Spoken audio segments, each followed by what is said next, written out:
حیات و فعالیت جوزیف لوی گی لیوساک. جوزیف لوی گی لیوساک سال 1778 در پاریژ در عائله معروف آموزگاران و طبیبان تولد شد. از کودکی شوق زیاد به فن‌های طبیعت شناسی داشت و پس از ختم مکتب میانه در دانشگاه پاریژ تحصیل را شروع کرد. وی مخصوصاً به تحقیق گازها و خاصیت‌های آنها مشغول بود. در سالهای اول فعالیت خود گی لیوساک با اصولهای دقیق تجربه‌های گوناگون انجام داد. یکی از نتیجه‌های مشهور آن قانون حجمی گازها می باشد. این قانون می گوید که حجم گاز در حرارت دائمی به مقدار مولکول‌های آن متناسب است. یعنی اگر مقدار گاز 2 برابر شود، حجم هم 2 برابر می شود. این کشفیات در ساحه گازها و ترمودینامیک بسیار مهم بود و به تحولات من بعده علم کیمیا و فیزیک اساس گذاشت.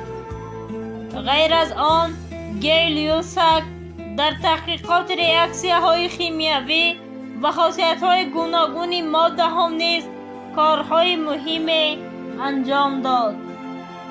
او به همکاری با عالمان مشهور دیگر مانند الکساندر بیوتا مشغول بود.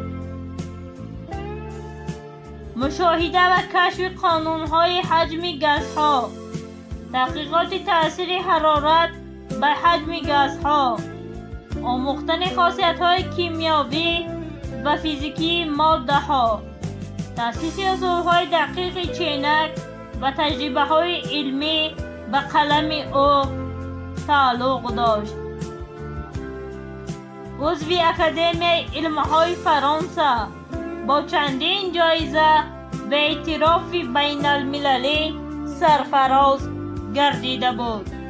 جوزیف لوی گی لیوساک با کارهای پرثمر خود در تحقیق گازها و خاصیت‌های آنها در تاریخ علم کیمیا و فیزیکا یک مقام بی‌نظیر داشت. قانون معروف او تا امروز یکی از اساسهای علم ماده‌ها و مهندسی گازها به شمار می رود. در سالهای آخر عصر 18 وقتی که علم کیمیا و فیزیکا در ابتدا بود، گی لیوساک همچون جوان پر انرژتیک و پر تجربه و تحقیق گازها مشغول شد. او نه تنها در لابراتواریا بلکه در شرایط سخت و دشوار تجربه میکرد.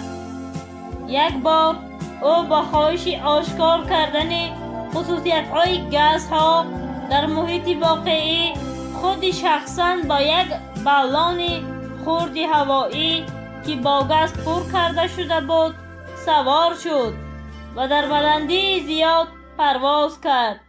این تجربه خیلی خطرناک بود، زیرا در آن وقت تجهیزات محافظتی به مثل امروز وجود نداشت. در همین پرواز او به واسطه تجربه تأثیر فشار و حرارت به حجم گازها را شاهد شد و به این کشفیات‌های خود شاد شد. این نمایش از شغل او و دلگرمی به نهایت به علم درک می‌داد.